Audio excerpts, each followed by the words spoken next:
तो आज हम लोग रोटेशनल मैकेनिक्स जो है, रोटेशनल मैकेनिक्स में दो टॉपिक पढ़ाना रहता है, एक एसओपी और एक रोटेशनल मैकेनिक्स। अब एसओपी में क्या क्या कवर होगा वो समझना।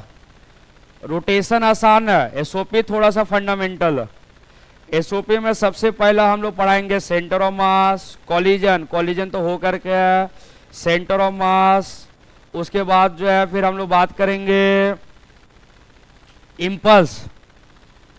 उसके बाद बात करेंगे कंजर्वेशन ऑफ लीनियर मोमेंटम। ये तीन टॉपिक एसओपी में, चार टॉपिक है। पहला collision, centre of mass, conservation of linear momentum और लास्ट में है इम्पल्स। इम्पल्स इम्पल्स चार गो टॉपिक है एसओपी में। सिस्टम ऑफ पार्टिकल इसको बोलते हैं, सिस्टम ऑफ पार्टिकल। और उसके बाद जो है रोटेशन में एमआई से शुरू हो जाता, मोमेंट ऑफ इनर्शिया से। अब एमआई के बाद जो है वो बड़ा चार टॉपिक है, वो आगे बढ़ना शुरू होता है। तो अभी जो है कॉलिजन हो गया, सेंटर ऑफ मास से शुरू करेंगे एसओपी। तो रोटेशनल मैकेनिक्स में हम लोग एसओपी यूज करेंगे।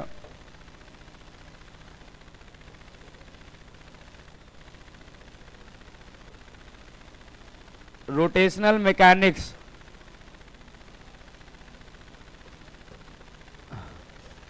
रोटेशनल मैकेनिक्स चलो, रोटेशनल मैकेनिक्स जो है सुनो।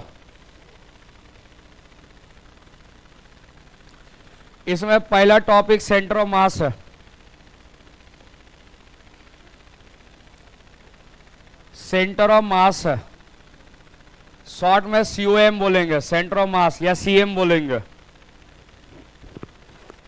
अच्छा, सेंटर ऑफ मास जो है एक लोकेशन है, एक पॉइंट है जिसको मेरे को निकालना रहता है। वो पॉइंट कौन सा है, इसमें दो चीज बताना रहता है। पहला जो है location of centre of mass, location of centre of मास, और दूसरा हमारे को बताना रहता है motion of centre of mass. Motion of centre of मास, ये दो टॉपिक बताना रहता है इसमें, लोकेशन और मोशन। लोकेशन निकालना शुरू करेंगे और उसके बाद जो है मोशन में जंप करेंगे। अच्छा, लोकेशन ऑफ सेंटर ऑफ मास में सबसे पहला हम लोग बात करेंगे PVS, position vector of. PVS का मतलब position vector of centre of mass of discrete particle.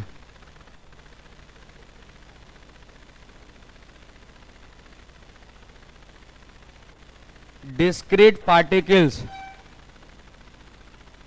Discrete particles. ऐसा मान लेता हूं कि ये कोऑर्डिनेट एक्सिस है, ये एक्स है, ये वाई है, ये जेड है, ऐसा ये ओरिजिन है, ये कोऑर्डिनेट एक्सिस है। यहां पर डिस्क्रीट पार्टिकल है, यहां पर जो है डिस्क्रीट पार्टिकल है, यहां m1 पार्टिकल है जिसका पोजीशन वेक्टर r1 है। अच्छा, एसओपी का सारा फॉर्मूला एक जैसा लगता है, सारा फॉर्मूला एक याद है तो सारा फॉर्मूला है। पोजीशन, वेलोसिटी, एक्सीलरेशन सब एक जैसा रहता है। उसके बाद सर ये m2 है, इसका पोजीशन वेक्टर r2 है, ठीक है ना। ये और यहां पर mn है, यहां पर क्या है mn है, इसका पोजीशन वेक्टर क्या है rn। मान लो इस सभी का सेंटर ऑफ मास यहां है, सभी का सेंटर ऑफ मास यहां है, इसका आरसी है, आरसी। आरसी का एक ही फॉर्मूला ही होता, तो RC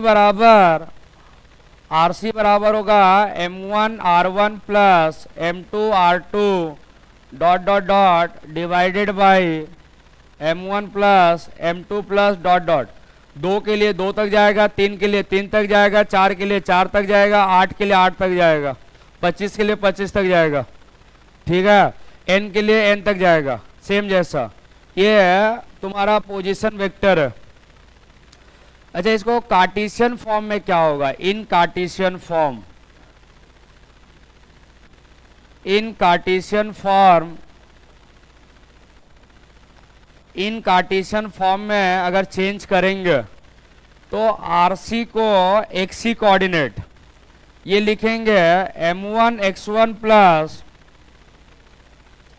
dot dot dot by m1 plus m2 dot dot dot. So coordinate जिसका मास उसका कोऑर्डिनेट, जिसका मास उसका कोऑर्डिनेट। और सिमिलरली yc ये हो जाएगा m1 y1 plus m2 y2 dot dot by m1 plus m2 dot dot.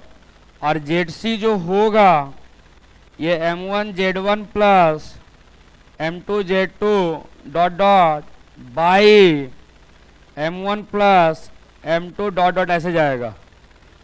अच्छा याद रखना, एक फॉर्मूला से ये एक फॉर्मूला मिला करके ये तीनों फॉर्मूला, ये तीनों फॉर्मूला उसको एक फॉर्मूला, या तो तुम पर डिपेंड करता है कि मैं कौन सा फॉर्मूला लगाता हूं, वेक्टर में लगाता हूं कि सेपरेटली लगाता हूं। तो सेपरेटली ना लगा करके इसको लगाना, एक ही लगा करके एक ही में आंसर दिख जाएगा। अब लिखना शुरू करो, थोड़ा कुछ एग्जाम्पल के अकॉर्डिंग आगे बढ़ेंगे। ये सब फॉर्मूला है, ये वाला ये तीनों मिला करके।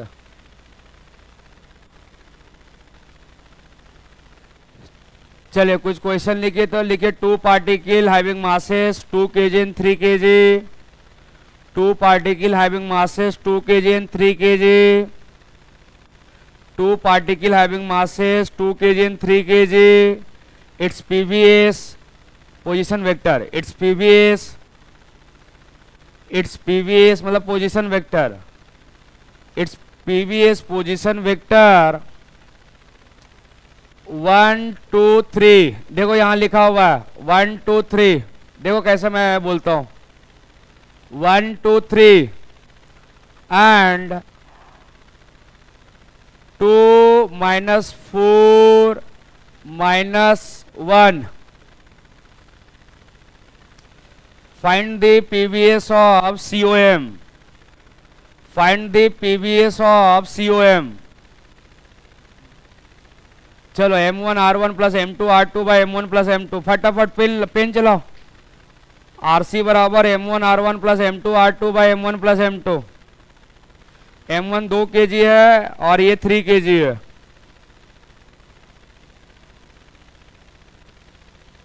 m1 r1 plus m2 r2 by m1 plus m2।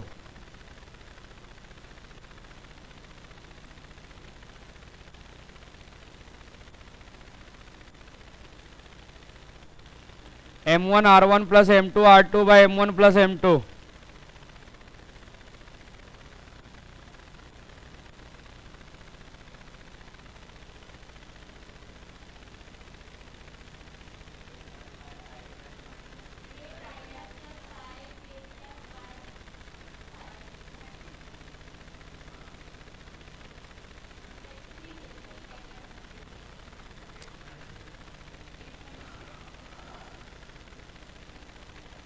m1 कितना है 3 kg है क्या?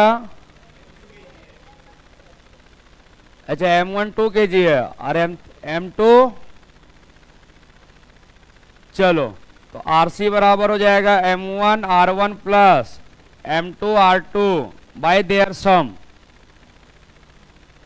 तो m1 2 i j, जानते हो मैं कैसे सॉल्व करता हूं से? ऐसा मैं लिखता भी नहीं हूं। इधर देखो क्या है, मैं यहाँ आई जे लिखेंगे भी नहीं, यहाँ मैं कोऑर्डिनेट लिखूंगा 2 इंटू 1 2 3 लिख देंगे।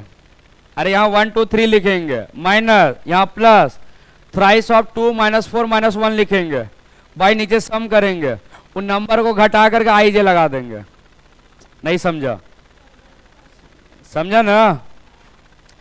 इतना लिखने का नहीं, उसको नंबर को लिखो 2i का माइनस 4j का माइनस k का। इतना ना लिखने के बाद सीधे नंबर लिखो और नंबर लिखने के बाद सब्ट्रैक्ट मार करके i j लगा दो लास्ट में। क्या हो जाएगा? ये हो जाएगा तुम्हारा 6 प्लस 2 7 8i का होगा ऐसा, 8i का 4 माइनस 8j का और +3 k का बाय 5, यही आंसर आएगा। मैग्नीट्यूड नहीं लेना, पूछेगा तब ना, ठीक है ना। अगर इसको कार्टेशियन में दे दिया 1 2 करके, ऐसा लिखो, ये क्वेश्चन लिखो particle having masses 1 kg and 2 kg, मास कुछ भी दे करके रखेगा। A particle having masses 1 kg and 2 kg, its coordinate 1, 2, its coordinate 1, 2 and 3, -6 and 3, -6. Find position coordinate of COM. Find position coordinate of COM. Find position coordinate of COM.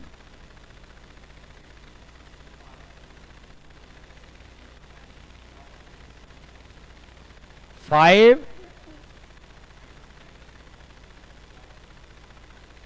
के कितना है? के है ही नहीं है, गुड, के है ही नहीं है, वही तो पूछ रहा, के है ही नहीं है। उसको वेक्टर में वर्क करे। m1 कितना है? 1 kg है क्या?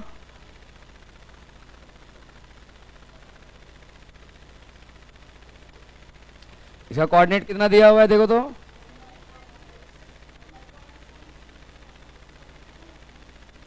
1, 2 और m2 कितना है? और ये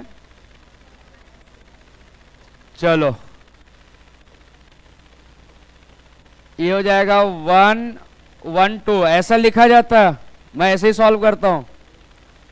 +2 3 - 6 बाई 3,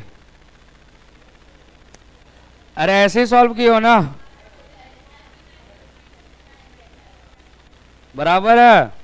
तो 1 + ये 1 + 6 7/3, तो 7/3 आएगा।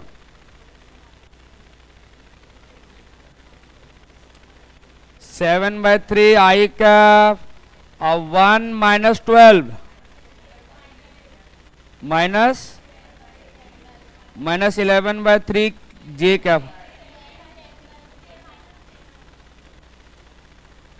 -10/3 J कैप आ जाता। ऐसा कोडिंग में लिख करके सिंप्लीफाई किया जाता। चलो आप कुछ क्वेश्चन हम लोग करेंगे अब बिना कोऑर्डिनेट तुम्हें सेट करना पड़ेगा। अब खाली उसका कॉन्फ़िगरेशन देंगे, कोऑर्डिनेट तुम्हें सेट करना है कि कोऑर्डिनेट मैं कहाँ सेट करके बनाऊं। चलो पहला क्वेश्चन आना शुरू हो गया। ये सर m है, ये सर 2m है, दूरी l है, तो बताइए m से कितना दूरी पर COM होगा। Find the distance of COM from m। या तो कोऑर्डिनेट सेट करके बनाओ या तो आपको रिजल्ट याद होगा।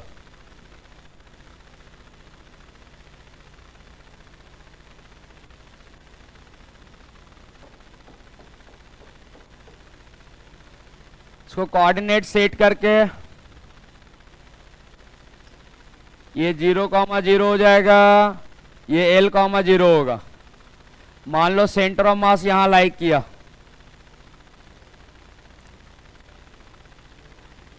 एक आएगा L/3 और एक आएगा 12/3। यहां से यहां 12/3 और ये वाला L/3। तो XC निकालना है, तो m × 0 2m × L/3m। नहीं समझा? आगे आओगे यार। 12/3 x कोऑर्डिनेट, यहां से यहां तक दूरी 12/3 है, तो ये दूरी क्या हो जाएगा? L/3। कोऑर्डिनेट सेट करके बनाओ, या तो ऐसा क्वेश्चन का एक ये है बनाने का, ये भी है।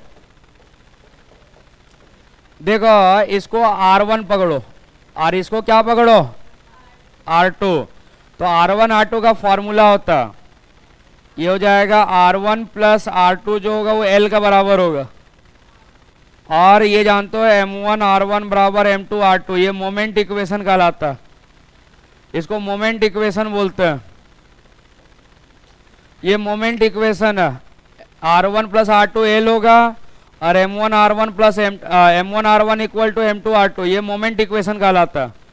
अगर दोनों को सॉल्व करेंगे तो R1 जो होगा वो M2 बाई टोटल इंटू क्या हो जाएगा L, और अगर R2 निकालना हुआ तो ये हो जाएगा M1 बाई टोटल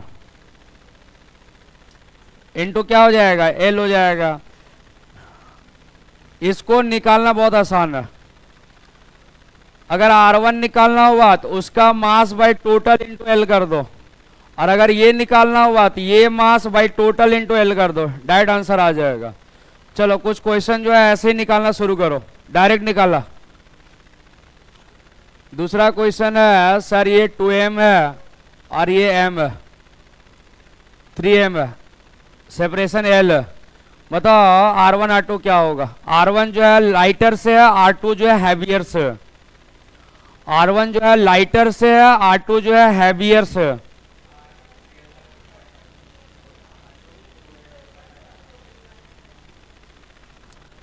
चलो ऐसा क्वेश्चन हो गया, ज़्यादा टाइम बिताने का नहीं। दूसरा क्वेश्चन में आने का, ये इक्विलेटरल ट्राइंगल है, ये एल एल एल एल है। अभी मैं इक्वल मास दे देता हूँ, बेसिक है। चलो इसका सेंटर ऑफ मास का दूरी पूछ दिया है, वन ऑफ द वर्टिसेस से दूरी पूछा।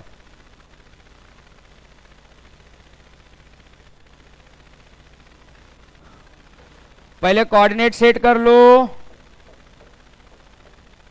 इसको आप x पकड़ लो, इसको y पकड़ लो, इसको ओरिजिन पकड़ लो। तो 0,0 L,0, बट इसका कोई कोऑर्डिनेट बताएगा, इसका कोऑर्डिनेट क्या होगा सर? √3 L/2, क्या y कोऑर्डिनेट? फाइनल डिस्टेंस नहीं, नहीं आंसर नहीं है वो, ये वाला दूरी बोल रहा है नहीं। अच्छा इसका कोऑर्डिनेट क्या हो जाएगा, ये आप जानते हो L/2 और ये √3 L/2 होता है, तो इसका कोऑर्डिनेट L/2 √3 L/2 हो जाएगा। आप √3 L/2 ये डिस्टेंस बोल दे रहे हो। सेंटर ऑफ मास निकालना है, सेंटर ऑफ मास का कोऑर्डिनेट। मैं तो समझ गया कि सेंटर ऑफ मास समवेयर यहाँ लाई करेगा, सेंट्रॉइड में। मैंने आपको ये दूरी पूछ रहा है, ये दूरी RC पूछ रहा हूं मैंने, ये दूरी पूछ रहा हूं RC आपसे पूछा जा रहा है।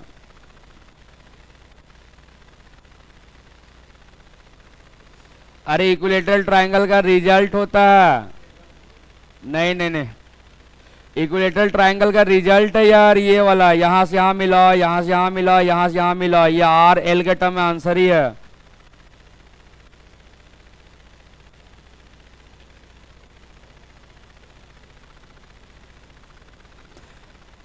बताइए XC कितना आया? XC तो ठीक है, L/2 आएगा।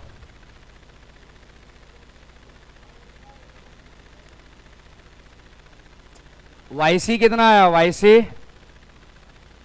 YC कितना? इसका 0, इसका रहेगा।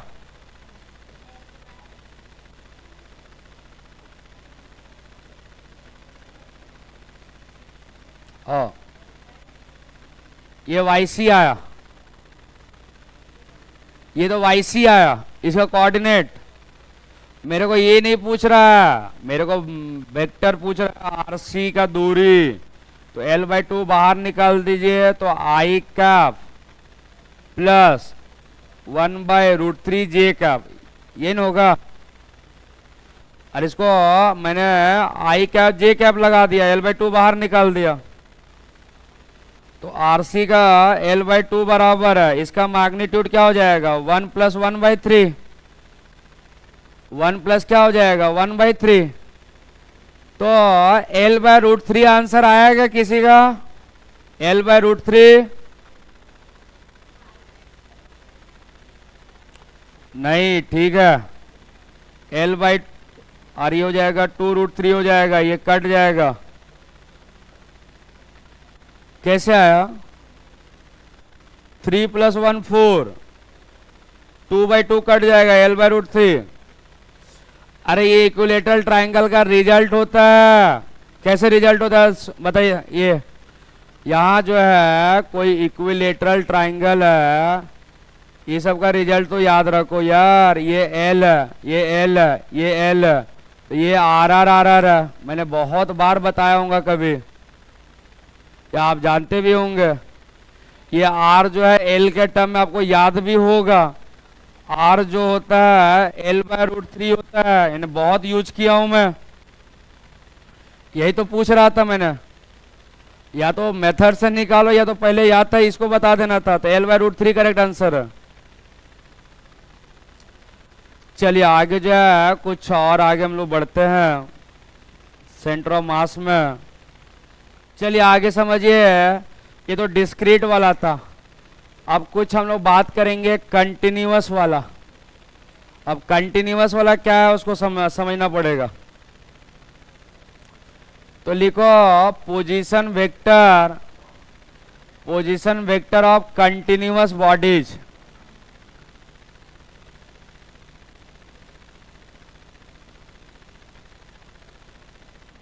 कंटिन्यूअस बॉडी, देखो ये कोई कोऑर्डिनेट एक्सिस है,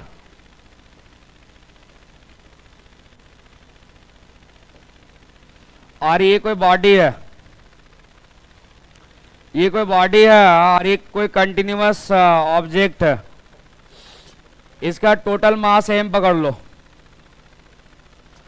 एक छोटा सा एलिमेंट लो, यहां समझना बारीकी से। एक छोटा सा एलिमेंट लिया हूं, अब इस एलिमेंट का मास को dm पकड़ो। इस एलिमेंट का मास है, और इस एलिमेंट का सेंटर का कोऑर्डिनेट, यहां समझने वाला चीज है, यही गड़बड़ करता है बच्चा लोग। इस dm का सेंटर ऑफ मास यहां पर है। इस dm का सेंटर ऑफ मास जो है यहां पर है, ये इसको यहां मिला दिए। इसका कोऑर्डिनेट क्या हुआ? r। इसका कोऑर्डिनेट x, y, z है। ऐसा पूरे बॉडी का सेंटर ऑफ मास समवेयर यहां लाई कर रहा, पूरा बॉडी का सेंटर ऑफ मास rc। कैसे फॉर्मूला को रिप्लेस करेंगे? अब देखना कैसे करेंगे सर। इसके लिए कुछ करना नहीं है, आप जानते हो rc बराबर यहाँ होता है m1r1, इसका समेशन में लिखेंगे तो mi/ri लिखेंगे। बाई यहाँ m1 m2 होता है तो इसको लिखेंगे समेशन mi लिखेंगे। अरे डिस्क्रीट समेशन, ऊपर में m1r1 का समेशन जा रहा, नीचे m का समेशन जा रहा, तो ये बराबर है, डिस्क्रीट समेशन कहलाता है। अब इसी को अगर कंटिन्यूअस में चेंज करना रहा तो समझिएगा ये डिस्क्रीट समेशन है, कंटिन्यूअस के लिए इंटीग्रेशन लग जाएगा।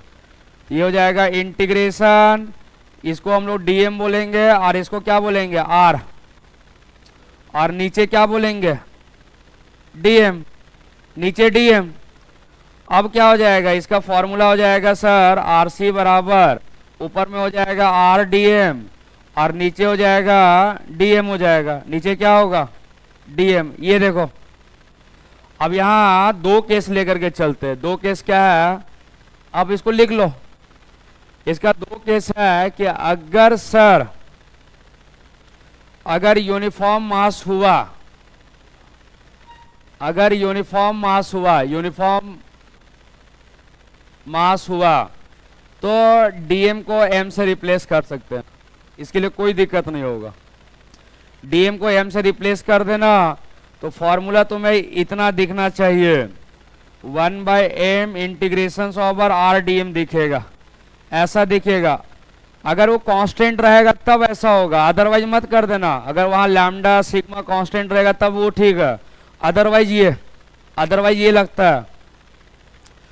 अगर इसको कार्टेशियन में चेंज करेंगे, कार्टेशियन में, तो कार्टेशियन में चेंज करेंगे तो एक्सी जो होगा वो 1/m एक्स डी एम होगा,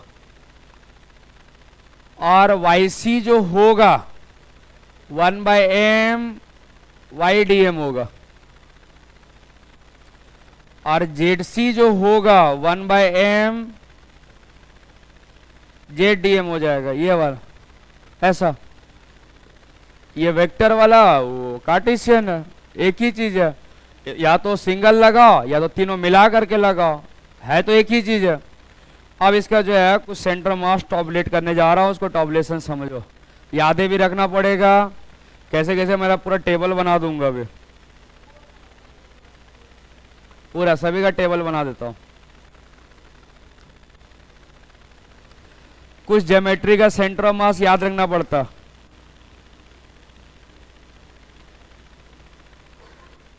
कि जो है हमारा डिस्कशन होगा।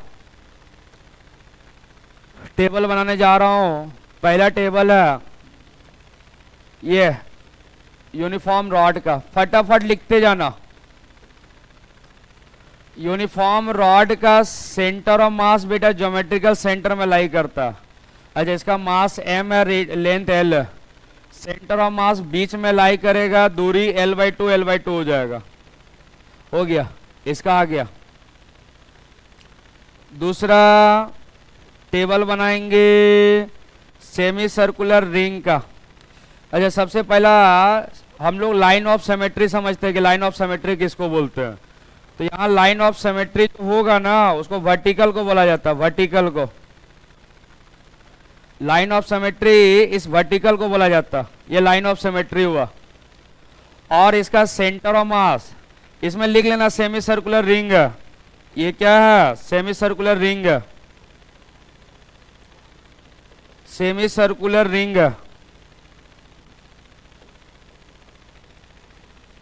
तो इसका सेंटर ऑफ मास यहां लाई करता है COM, ये दूरी आपको याद होना चाहिए 2r/π होता, इसका 2r/π होता है सेंटर ऑफ मास का दूरी सेंटर से। तीसरा हमारा है sir circular ring. Circular ring का तो ज्योमेट्रिकल सेंटर में हो जाएगा, ये सब सोचना ही नहीं है, सिमेट्री वाला तो ज्योमेट्रिकल से। इसको टॉबलेट भी मत करो, यह कर दो। ये को सर्कुलर रिंग का सेंटर ऑफ मास यहां लाई करेगा ज्योमेट्रिकल सेंटर पर। अच्छा, सेमी सर्कुलर डिस्क, ये इंपॉर्टेंट है। सेमी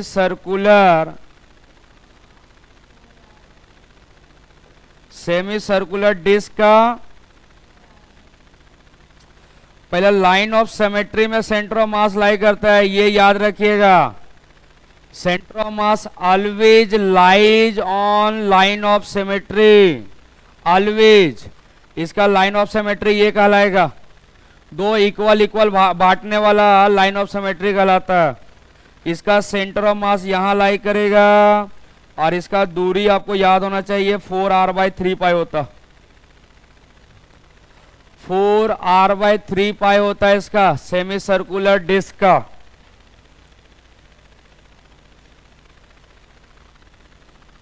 आगे जो है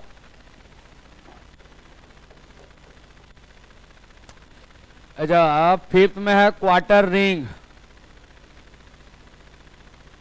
क्वार्टर रिंग का मान लो ये 1/4 क्वार्टर रिंग है, ऐसा ये 1/4 क्वार्टर रिंग है सर, ये डॉट डॉट डॉट डॉट है, और ये रेडियस RR है। पहला बात, इसका लाइन ऑफ सिमेट्री जो होगा ना वो 45 डिग्री पर जाएगा।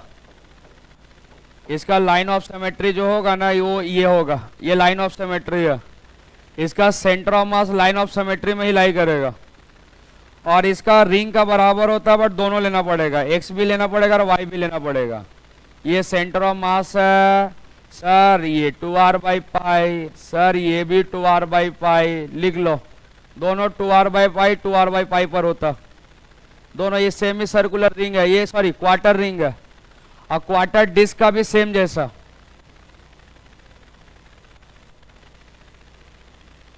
ये क्वार्टर रिंग है,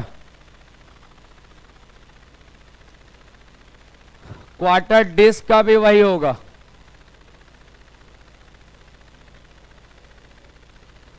क्वार्टर डिस्क का भी वही होगा।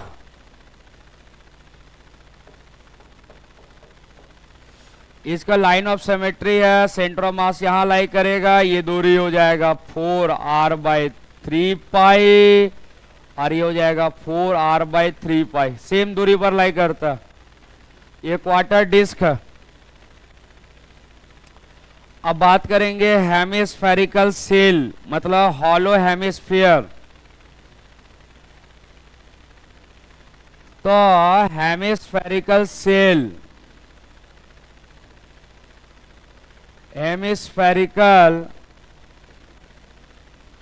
हेमिस्फेरिकल सेल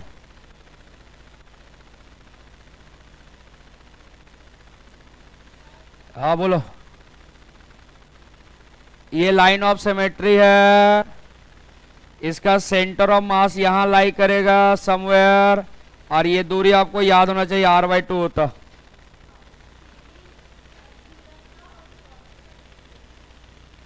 बस दोनों को लेना पड़ता। इसका r/2 होता हेमिस्फेरिकल सेल का, ये हॉलो है, और एक होता है हेमिस्फीयर का, ये सॉलिड है, ये हॉलो है, ये solid, solid hemisphere. Solid hemisphere का ये लाइन ऑफ सिमेट्री है सर, ये सेंटर है, सेंटर ऑफ मास समवेयर यहां लाई करेगा।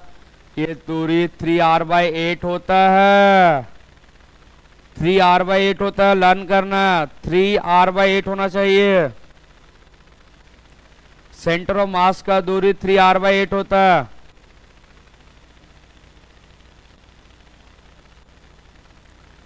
आगे नेक्स्ट हमारा है कोन का।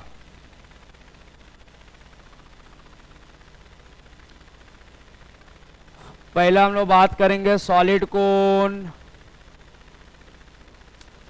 सॉलिड कोन का एपेक्स से या बेस से, वो थोड़ा देख लेना, बेस से पूछ रहा है कि वर्टेक्स से पूछ रहा है, वो क्वेश्चन में लिखा हुआ रहता है। एपेक्स इसको बोलते हैं, वर्टेक्स को एपेक्स बोला जाता है, तो देखना पड़ेगा कि कहां से पूछ रहा है। इसका सेंटर ऑफ मास, ये लाइन ऑफ सिमेट्री है, इसको एपेक्स बोलते हैं। इसका सेंटर ऑफ मास यहां लाई करेगा, और ये पूरा हाइट h है, पूरा हाइट h है। तो ये याद रखिएगा, ये वाला जो दूरी होता है वो 3h/4 होता, और इधर h/4 हो जाएगा बेस से। अगर बेस से बोलेगा तो h/4, और वर्टेक्स से बोलेगा 3h/4। और हॉलो का लिख लेना 2h/3 और h/3, सेम सेम लिख लेना।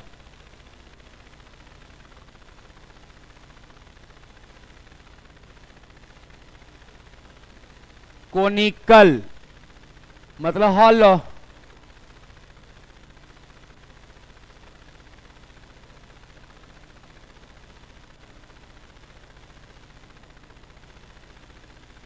ये आइसक्रीम है, मतलब आइसक्रीम नहीं डाला हुआ है, समझ रहा, हॉलो है। इसका सेंटर ऑफ मास कहां होगा? अरे किसी को याद है क्या इसका सेंटर ऑफ मास कितना? फिर नहीं बोलते हो। और h/2h/3 और h/3 होगा।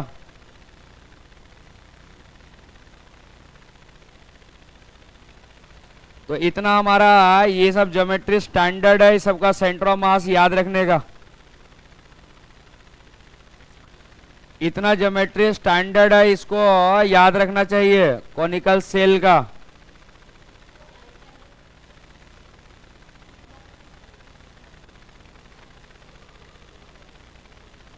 हो गया।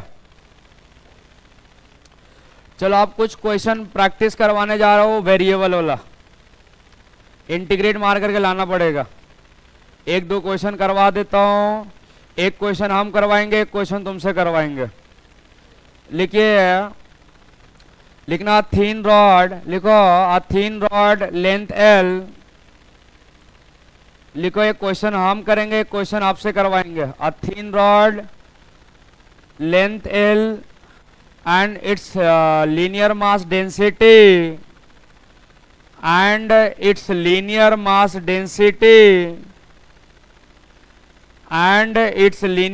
density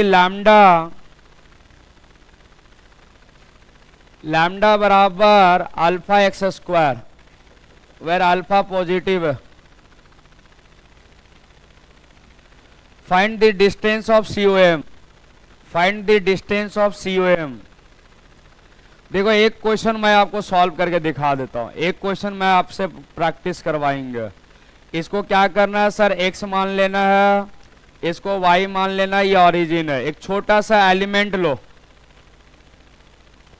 एक छोटा सा एलिमेंट लो, यहां से दूरी x पकड़ो, ये दूरी क्या पकड़ोगे, और इसका मास को dm को क्या लिखोगे, लैम्डा dx, ठीक है ना।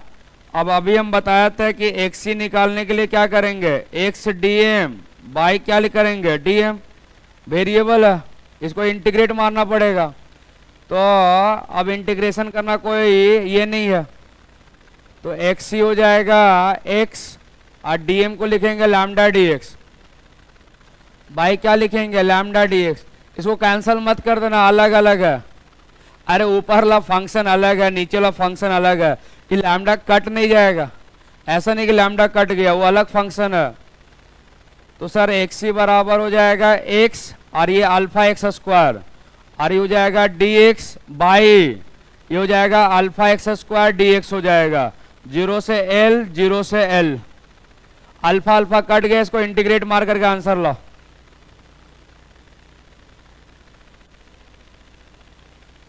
चलो इसको इंटीग्रेट करो, अल्फा कट जाएगा ना, अल्फा रहेगा ही नहीं, वेरिएबल मास वाला इंटीग्रेट करना ही पड़ेगा ऐसा क्वेश्चन को। आगे जाकर के मोमेंट ऑफ इनर्शिया में भी ऐसा क्वेश्चन करेंगे। अभी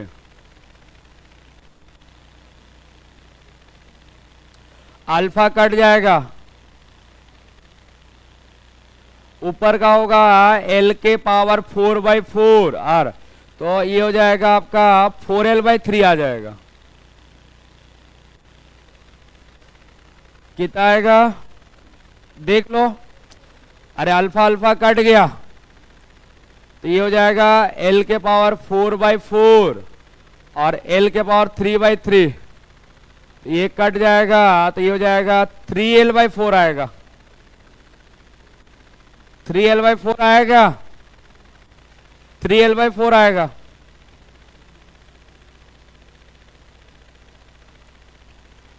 ठीक है ना, ये तो मैं ही बना दिया, एक आध डाटा का खुद से सॉल्व कीजिएगा, मैं सॉल्व नहीं करूंगा।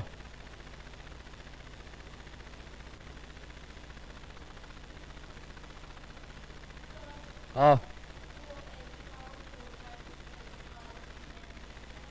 वो इंटीग्रेट मारे, अरे ये एक्स और एक्स स्क्वायर, तो एक्स क्यूब, एक क्यूब का इंटीग्रेशन पावर 4/4, ठीक तो है, इंटीग्रेट किए हैं।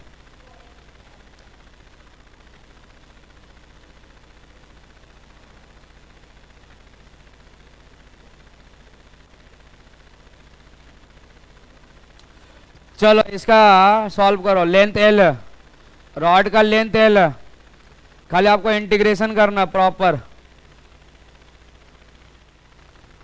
सर एक्सी जो होगा वो होता है एक्स dm बाई dm, इस प्रॉपर आगे बढ़ते जाना, x इसको लिखेंगे लैम्डा dx, बाई हो जाएगा लैम्डा dx। कितना है आंसर, 5l/6 आ रहा है, आया, तो यहां हो जाएगा xc, अल्फा अल्फा कट जाएगा, तो यहां हो जाएगा x plus x square by L into D x, और यहां हो जाएगा integration over x plus x square by L into क्या हो जाएगा dx, 0 से l, 0 से l, ये देखो, हाँ x को अंदर करना पड़ेगा ना, तो यहाँ xc बराबर हो जाएगा एक्स स्क्वायर और एक्स क्यूब बाई एल, और यहाँ हो जाएगा dx 0 से l, और यहाँ क्या हो जाएगा, यहाँ हो जाएगा x plus x square by L into क्या हो जाएगा dx 0 से l। ये सही है, सही है, यहाँ तक बराबर है। अब इसको इंटीग्रेट क्यों नहीं हो रहा, यहाँ के बाद पॉलिनोमियल है, ये तो सिंपल पॉलिनोमियल है यार।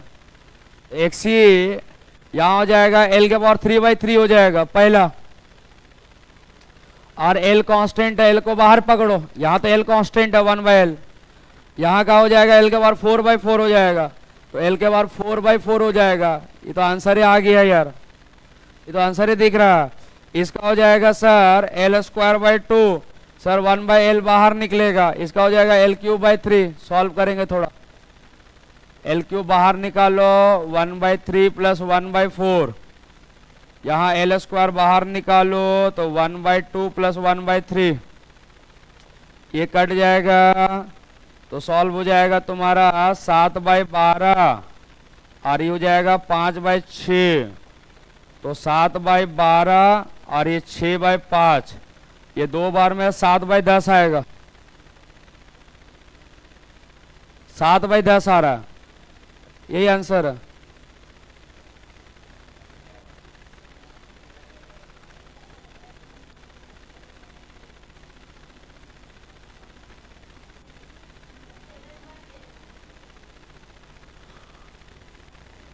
ये आंसर आएगा। तो इस टाइप का भी क्वेश्चन हो गया, वेरिएबल ऐसे क्वेश्चन बनता।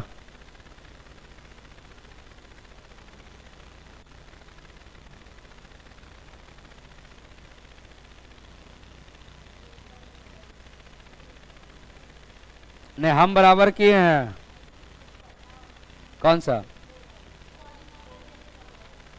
ये इसमें इसको डिवाइड में नहीं, लैम्डा को पुट किया हो और एक्स को अंदर किया हो तो x² और x³ हो जाएगा, ठीक। तो कौन बोला, उधर इंटीग्रेट मारे हैं, x² का इंटीग्रेशन l³ होगा, 1/l बाहर निकलेगा, और क्यूब का इंटीग्रेशन 4/4 होगा, ठीक। तो है, पूरा प्रॉपर लिखा हुआ है।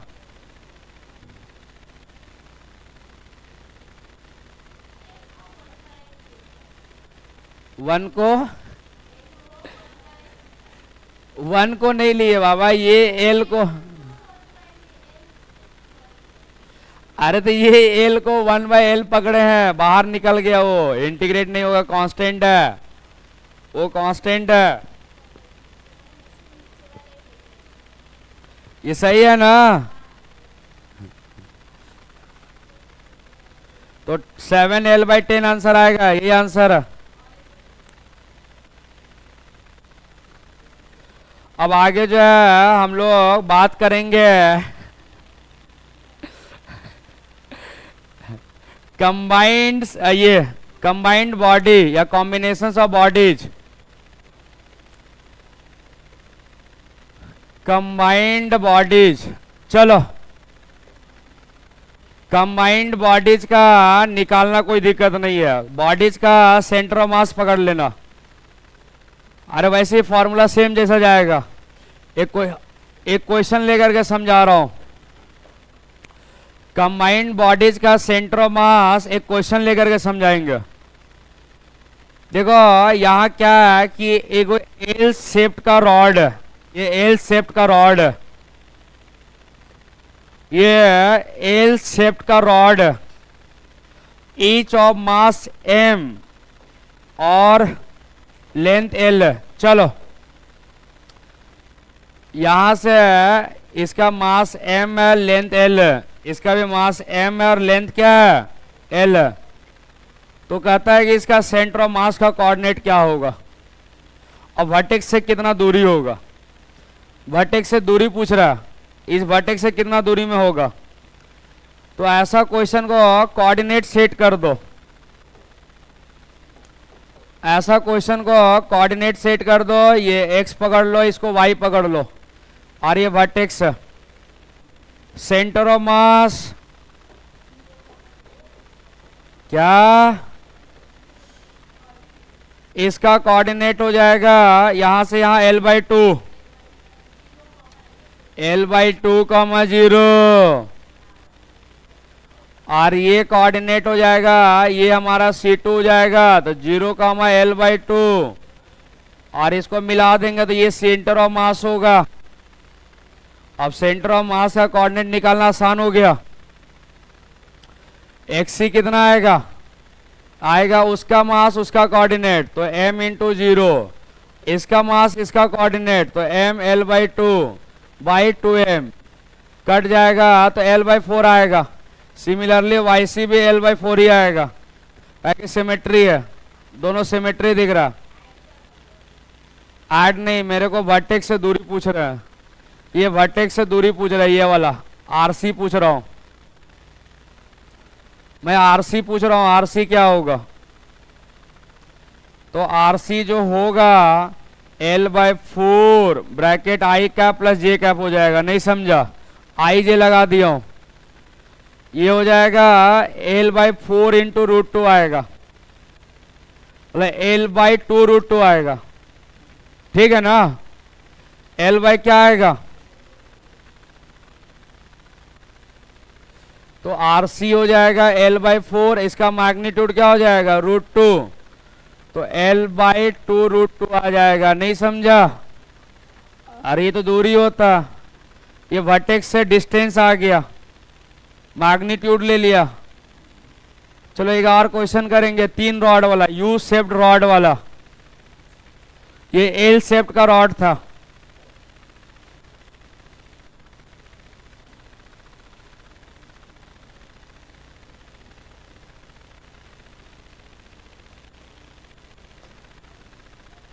चलो नेक्स्ट क्वेश्चन,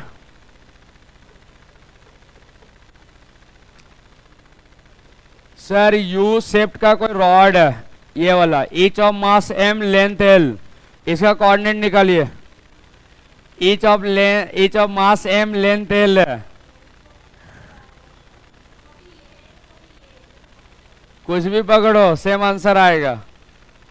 अच्छा कोऑर्डिनेट हम दे देते हैं, कोऑर्डिनेट दिक्कत जा रहा है, इसको x पकड़ लो, इसको y पकड़ लो, इसको ओरिजिन पकड़ लो। चलो मैंने कोऑर्डिनेट दे दिया, each of mass m length l है, each of mass m length l है, 3 रॉड है, यू शेप्ड का रॉड है।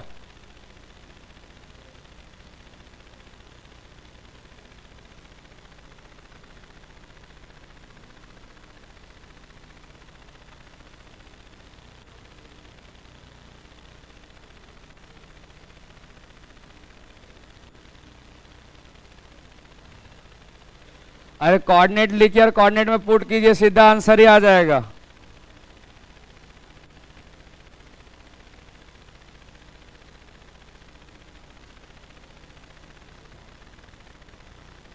हाँ कोऑर्डिनेट खाली बताओ ना, दूरी मत बताओ, कोऑर्डिनेट बताओ।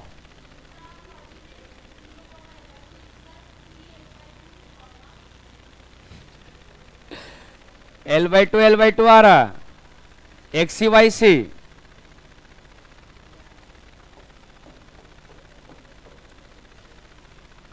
चलो मैंने इसको C1 पकड़ रहा हूँ, 0 कामा L/2 बराबर है, इसको C2 पकड़ रहा हूँ L/2 कामा 0, और इसको C3 पकड़ रहा हूँ, तो L कामा L/2 क्या बोलते हो, ये बराबर कोऑर्डिनेट है,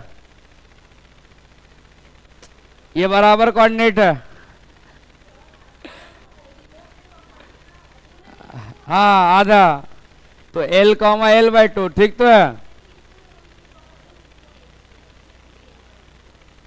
अरे मैंने कोऑर्डिनेट पहले सेट कर दे रहा हूं, ये ओरिजिन है, ये ओरिजिन है,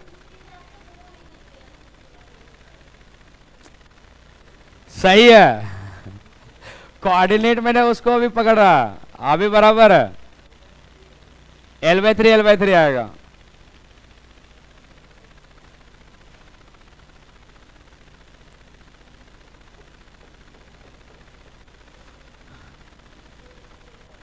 तो XC हो जाएगा m into 0, m L/2, ml/3m solve करेंगे तो 3ml/2/3m, ये कट जाएगा, L/2 आएगा।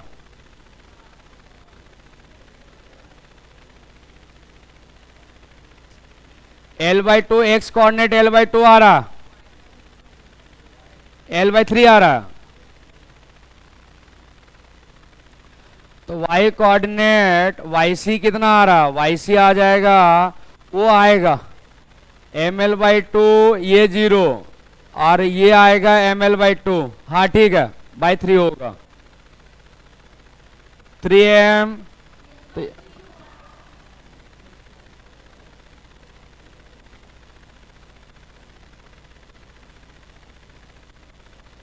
L/3 आएगा, ठीक तो है। अरे ml/2 प्लस ml/2 तो ml/3m कट गया तो L/3।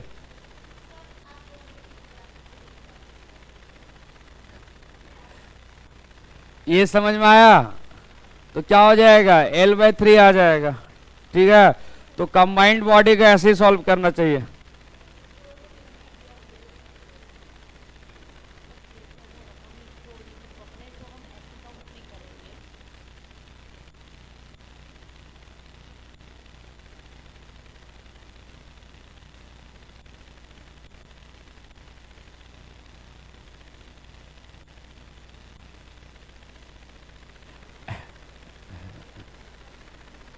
चलो ठीक है ना, चलो आगे लिखना लैमिना प्रॉब्लम,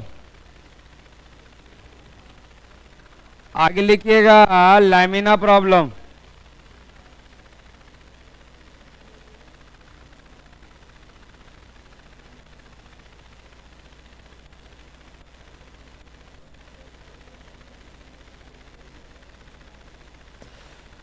अच्छा, लैमिना प्लेन सरफेस को बोला जाता है। लैमिना का मतलब प्लेन सरफेस, लैमिना का मतलब होता है प्लेन सरफेस, जैसे ये लैमिना कहलाएगा, ये बुक प्लेन सरफेस कहलाएगा।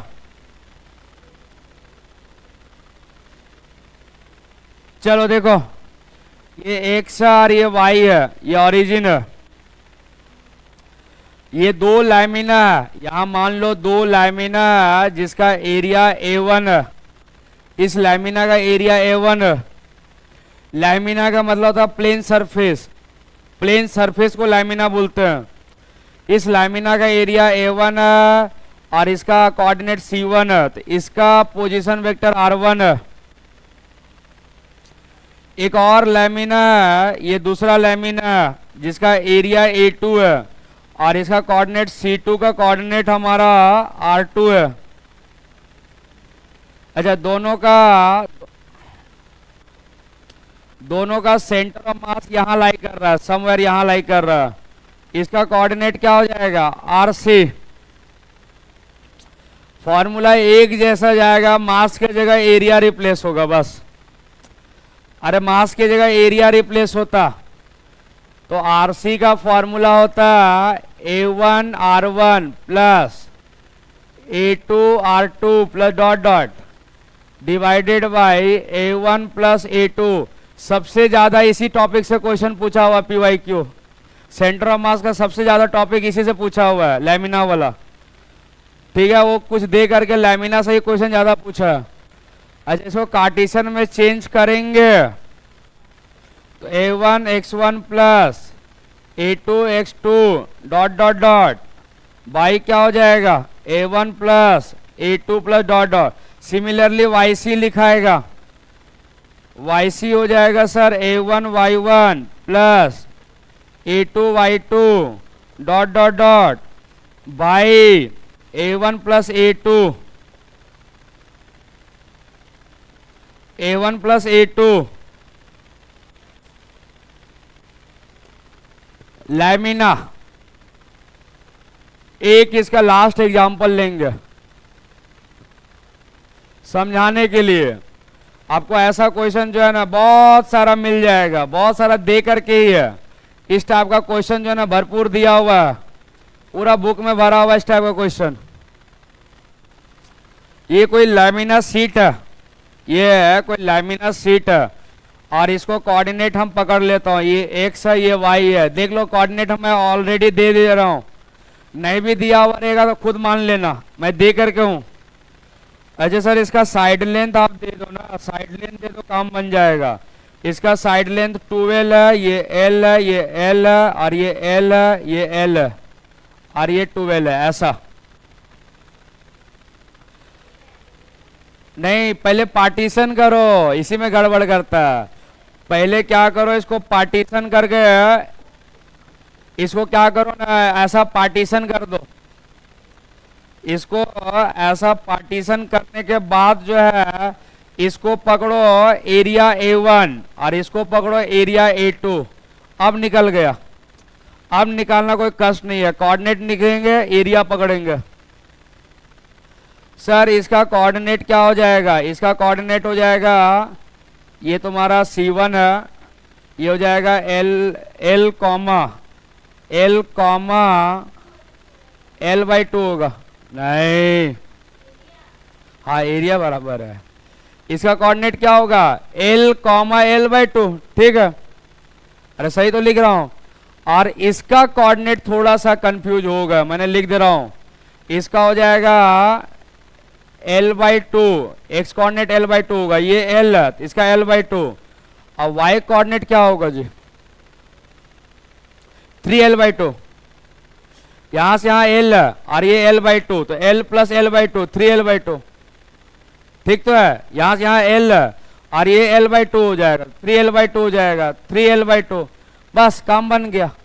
अब पुट करते जाएंगे आंसर ही आ जाएगा।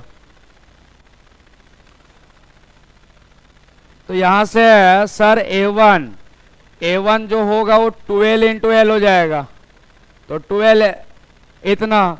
अच्छा A2 हो जाएगा सर L इंटू L मतलब L²। क्या फॉर्मूला में डाल लेना, आंसर आ जाएगा A1 x1 plus A2 x2 by A1 plus A2, answer दिख जाएगा।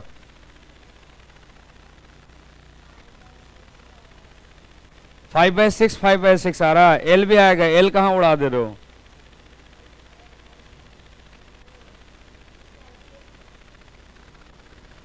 ठीक है, तो इसका आंसर देख लीजिए, फॉर्मूला में पुट करके निकाल लेना, सब दिया हुआ है। अब इसका और क्वेश्चन मैं कमिंग क्लास में लूंगा।